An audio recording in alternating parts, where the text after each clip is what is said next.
Hello students, welcome back to Hindi mirror channel. सभी students का Hindi mirror पर फिर से स्वागत है। चलिए कंटेंट दोबारा से शुरू कर देते हैं। आपका भगवत गीता के 35 क्वेश्चन से आगे का 36 आप देख रहे हैं क्वेश्चन यहाँ पर।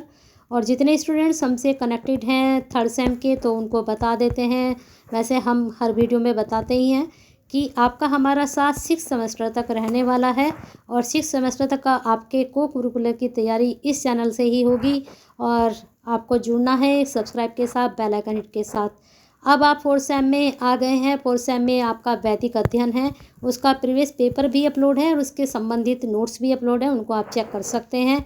अप्रैल में आप मान के चलिए आपके एग्ज़ाम हो जाएंगे, तो तैयारी में अभी से आप लोग जुट जाइए।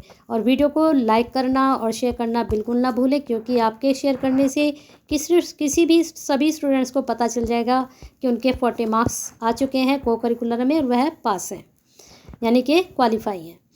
भगवत गीता सतत सफलता प्राप्त करने के लिए निम्नलिखित में से किस पर जोर देती है? व्यक्तिगत स्वास्थ्य की कीमत पर कठिन परिश्रम, निस्वार्थ के साथ कर्तव्य निर्धारित करना, केवल मान्यता के लिए काम करना, व्यक्तिगत विकास की अनदेखी करना।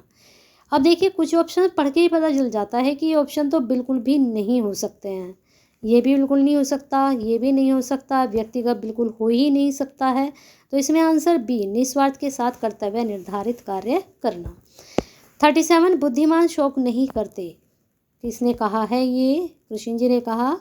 किसका नहीं करते हैं? न तो जीवित के लिए और न ही मृतकों के लिए। ये भी रिपीटेड क्वेश्चन है, 22 वाला जो पेपर है वहाँ पर ये प्रश्न आपका आ चुका है। कौन सा योग ईश्वर के प्रति प्रेम और भक्ति को प्राप्त करने के रूप में बल देता है? अब बताइए ये कौन सा आंसर जा सकता है 38 का? कर्मयोग, भक्ति योग, ज्ञान योग, ध्यान योग। तो ईश्वर के प्रति प्रेम और भक्ति को प्राप्त करने में जो देता है वह भक्ति योग है। चलते हैं आगे। 39, कृष्ण कार्य में किसके महत्व पर जोर देते हैं? किसी भी कीमत पर विजय, कार्य में सच्चाई, नेतृत्व में स्वार्थपरता। अभी देखिए ऑप्शन बिल्कुल पढ़कर नहीं लग रहा कि ये हो सकते हैं, तो कार्य में सच्चाई आपकी होनी चाहिए। मतलब ऑप्शन इस बार ऐसे दिए गए कि स्टूडेंट्स को पढ़ते ही पता चल गया होगा कि ऑप्शन तो हो ही नहीं सकता, और ऐसा ऑप्शन उन्होंने चूज किया होगा कि भाई ये तो लग रहा है कि यही होगा, है ना। हमें कार्य में अनियमनस्यता को दूर कैसे करना चाहिए? हम मतलब कोई भी काम अगर हम कर रहे हैं तो हमारा डिस्ट्रैक्शन जो होता है उसको हम कैसे दूर कर सकते हैं? How do we handle distraction in work? बहुत आजकल इस चीज़ का जो है स्टूडेंट्स का भी सामना कर रहे हैं। तो वैसे तो आजकल के जो इलेक्ट्रॉनिक्स गैजेट हैं उनसे काफ़ी जो है डिस्ट्रैक्शन होता है वर्क को लेकर। तो इसको आप हैंडल कैसे करें? परिणाम की चिंता किए बिना। अब यहाँ जो भगवत गीता के अनुसार है तो उसमें कुछ अलग बताया गया है। उसमें बताया गया कि परिणाम की चिंता किए बिना कार्य पर ध्यान केंद्रित करना।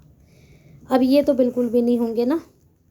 चलते हैं आगे। 41, भगवत गीता नेतृत्व भय के बारे में क्या कहती है? अगर आप कोई नेतृत्व कर रहे हैं, लीडरशिप कर रहे हैं, तो अगर आपको भय है तो उसमें क्या कहती है? भय नेतृत्व का स्वाभाविक हिस्सा है। भय को आत्मज्ञान के माध्यम से पार करना चाहिए। नेताओं को दूसरे में भय उत्पन्न करना चाहिए। भय अपरिहार्य है। तो आपके पास जो आत्मज्ञान है उसके माध्यम से आप इसको दूर कर सकते हो। अब ये आत्मज्ञान वाला हमने ऊपर आपको बताया था, ठीक है। ये दोबारा देखिए, आप रिपीट हो चुका है। 42, भगवद गीता का नेतृत्व पर दृष्टिकोण किस पर जोर देता है? भय के माध्यम से प्रबंधन बिल्कुल नहीं, निर्णय लेने से बचना बिल्कुल नहीं, बुद्धिमत्ता और आत्मनियंत्रण से नेतृत्व करना। इस तरह का आपका दृष्टिकोण होना चाहिए। 43, भगवद गीता में नेतृत्व में कमजोरी का क्या संकेत माना जाता है? शांति, क्रोध और आवेश। अगर आप क्रोध और आवेश में हमेशा रहते हैं तो आप एक अच्छा नेतृत्व नहीं कर सकते, एक अच्छी लीडरशिप आप नहीं कर सकते हैं। शांत मन से कर सकते हैं ना। भगवद गीता का कार्य में व्यक्तिगत इच्छाओं के बारे में क्या कहना है? अगर आपकी कोई इच्छा है पर्सनल तो उन्हें हमेशा पूरा करना चाहिए? बिल्कुल नहीं, उन्हें उच्चतर उद्देश्य हेतु नियंत्रित किया जाना चाहिए। बहुत अच्छा ऑप्शन इन्होंने दिया है, इससे आप कुछ सीख भी सकते हैं अपनी लाइफ में। अगर आपकी पर्सनल कुछ इच्छाएं होती हैं तो उनको आप कंट्रोल करें उस समय के लिए और कुछ अच्छा सोचें आगे के लिए, है ना। चलते हैं आगे। 45, भगवत गीता के अनुसार प्रबंधन में आत्म परावर्तन की भूमिका क्या है? क्या है आत्म परावर्तन? Self reflection play. यह नेतृत्व में सुधार में मदद करता है, यह अप्रासंगिक है, इसे टाला जाना चाहिए। ये तो दो ऑप्शन आपके बिल्कुल नहीं हो सकते। अब बात करते हैं ए और बी की। अब ए बी में क्या जाना चाहिए आंसर? 45 का आंसर हम लगाएंगे इसका, यह नेतृत्व में सुधार में मदद करता है। आत्म परावर्तन क्यों करता है बताइए, बताएंगे? चलिए 46 देख लेते हैं। भगवत गीता सिखाती है कि एक नेता को किस पर कार्य करना चाहिए। एक नेता को कहाँ पर कार्य करना चाहिए? व्यक्तिगत लाभ के लिए, मान्यता की इच्छा के लिए, विफलता के डर के लिए, नैतिक और नैतिक कर्तव्य के लिए कार्य करना चाहिए। नैतिकता है कि आज 47 में देखते हैं। भगवत गीता कठिन निर्णयों का सामना कैसे करने का सुझाव देती है। निर्णय उचित अनुचित के आधार पर लें, न कि व्यक्तिगत लाभ के आधार पर लें। अपने पर्सनल के लिए कुछ भी काम ना करें। आपको लगता है कि यह निर्णय उचित है या अनुचित है, उसी के आधार पर आप कोई डिसीजन लें। 48 भगवत गीता में नेतृत्व में विफलता का प्राथमिक कारण क्या है? यानी कि जो फर्स्ट जो बताया गया है कारण क्या है? अधिक आत्मविश्वास, बाहरी विरोध, कौशल की कमी, परिणामों से जुड़ाव। अब देखिए फिर आ गया परिणामों से जुड़ाव। तो मुझे लगता है अगर आप शुरू में ही सोच लेंगे कि वैसे तो देखो ये सारे ही हैं इसमें, लेकिन अगर हम बात करेंगे सही ऑप्शन की 48 की, तो देखिए अभी तक जितने भी आंसर हमने सॉल्व किए हैं तो उसके हिसाब से परिणामों से जुड़ाव इसका प्राथमिक कारण हो सकता है ना। चलते हैं आगे 49। मतलब जितने भी प्रश्न सॉल्विंग हुए हैं और जिस तरह से प्रश्न पूछे गए हैं तो उसके हिसाब से डी इसका बिल्कुल आंसर बेस्ट है। 49 मनुष्य की इंद्रियां होती हैं, इससे ईजी प्रश्न मुझे लगता है और कुछ नहीं हो सकता आपके लिए। पांडवों की संख्या कितनी थी? सभी को पता है, ये भी बहुत ईजी है। भगवद गीता में कृष्ण जीवन का अंतिम लक्ष्य किसे मानते हैं? ये भी बहुत ईजी है, चलिए लेकिन फिर भी बता देते हैं, मोक्ष को मानते हैं। 52 भगवद गीता में धर्म को सर्वश्रेष्ठ परिभाषा क्या है?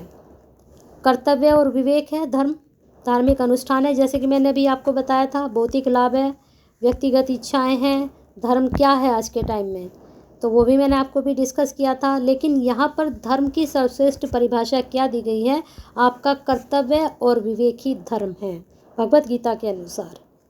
ये प्रश्न मैंने आपसे पूछा भी था कि आप बताना चाहेंगे मुझे धर्म क्या है भगवद गीता के अनुसार, तो यहाँ पर बता दिया गया है कि भगवद गीता के अनुसार धर्म की सर्वश्रेष्ठ परिभाषा आपका कर्तव्य है जो आप कर रहे हो, और उस कर्तव्य को आपको विवेक के अनुसार करना है, अपने आत्मिक ज्ञान के अनुसार करना है।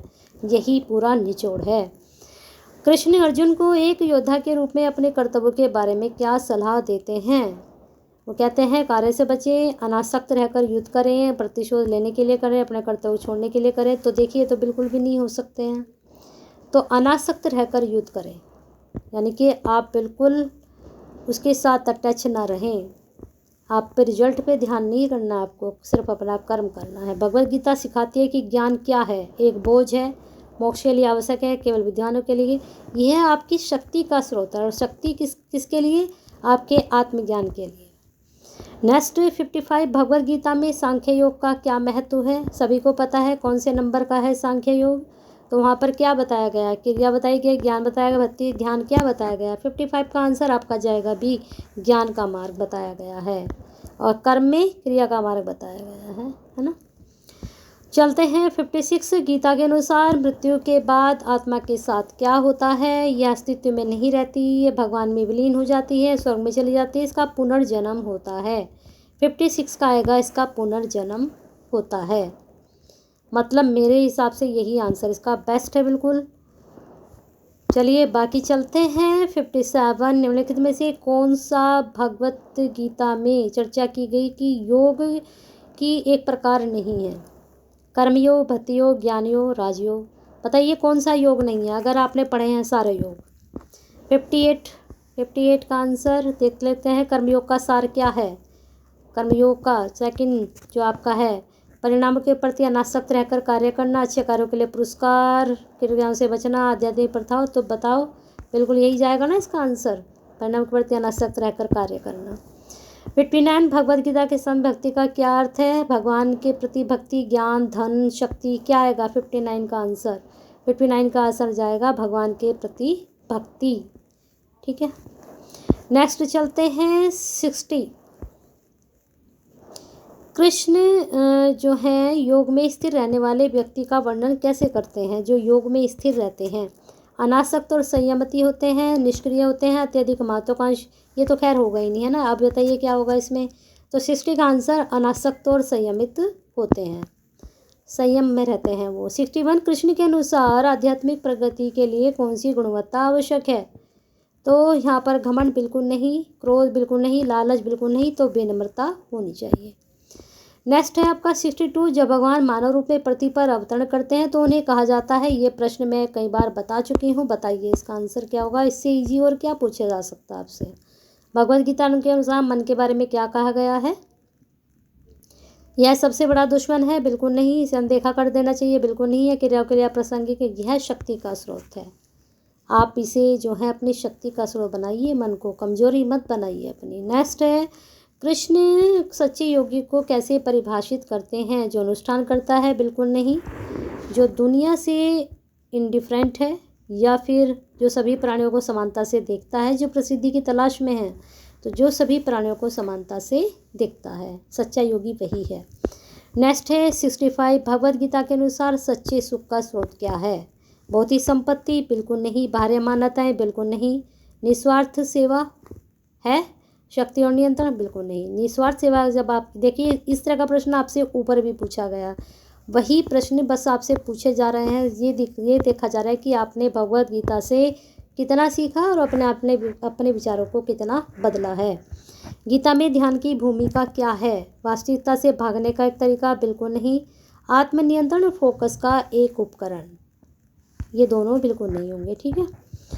67, भगवद गीता में कृष्ण चुनौतियों का सामना करने के लिए किस दृष्टिकोण की सलाह देते हैं? अगर आपके सामने कोई चुनौती आई है तो आप कौन सा इसमें से दृष्टिकोण अपनाएंगे? जब आप कोई चैलेंज फेस करेंगे तो आप क्या करेंगे? बेस्ट अप्रोच क्या लगाएंगे? उन्हें अनदेखा कर देंगे, उनसे भागेंगे, साहस के साथ उनका सामना करेंगे, ठीक है। किसी से कोई शिकायत भी नहीं करेंगे। 68, गीता क्रोध के बारे में क्या कहती है? ये एक आवश्यक भावना है, बिल्कुल नहीं। इसे स्वतंत्र रूप से व्यक्त किया जाना चाहिए, बिल्कुल नहीं। इसे क्रिया पर कोई प्रभाव नहीं पड़ता। पड़ता है, क्यों नहीं पड़ता? आपके सारे काम खराब होने लगते हैं, इसलिए इसे नियंत्रित किया जाना चाहिए। नेक्स्ट है 69, भगवद गीता किस प्रकार के ज्ञान के महत्व पर जोर देती है? भौतिक ज्ञान पर बिल्कुल नहीं देती, दूसरों के ज्ञान पर नहीं देती, सत्य ज्ञान पर नहीं देती, आत्मज्ञान। देखिए आ चुका ना, ये ऊपर भी था, ये हर जगह पूछा जा रहा है। कृष्ण आत्मन के स्वभाव का वर्णन कैसे करती है? यह स्थायी और भौतिक है, यह शाश्वत और भौतिक अस्तित्व से परे है, यह केवल शरीर तक सीमित है, जीवन के लिए अप्रासंगिक है। तो यह शाश्वत और भौतिक अस्तित्व से परे है। 70 क्वेश्चन आपके हो चुके हैं। मिलते हैं 30 क्वेश्चन आपके लेकर नेक्स्ट पार्ट में। तब तक लाइक करते रहिए और शेयर करते रहिए। देखते हैं 2 पार्ट अपलोड हो चुके हैं, उनमें कितने लाइक और आपके शेयर आते हैं। लाइक और शेयर से ही हमें मोटिवेशन मिलता है, और आप जब शेयर करते हैं तो स्टूडेंट्स तक वीडियो पहुंचती है और सभी को इसका कहीं ना कहीं बेनिफिट होता है। तो शेयर करें और सभी के लिए फ़ायदा पहुंचाएं, ठीक है।